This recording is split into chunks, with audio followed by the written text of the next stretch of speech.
Hello guys, welcome to our YouTube channel, and today we are going to learn how to log into our Trilogy University's employee account.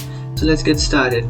So to log into your Trilogy University's employee account, what you can do is just open up your browser, and after opening up your browser, in search bar you can search for Trilogy University login employee.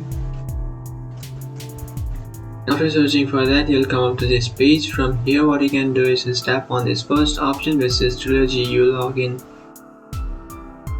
And after tapping on that option, now you can just enter your username. After entering your username, you just have to enter your account's password, and then you have to tap on login. And after tapping on login, you'll successfully log into your account. But if you have forgotten your account's password, what you can do is just easily reset or recover your account's password by creating a new one. So after creating a new password, just come back to this login page and then enter the new password that you have created, and then tap on login.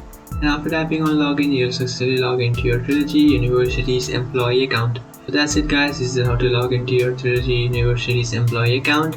If you find this video helpful, don't forget to like and subscribe to our channel. If you have any doubts, feel free to comment below. Thanks for watching.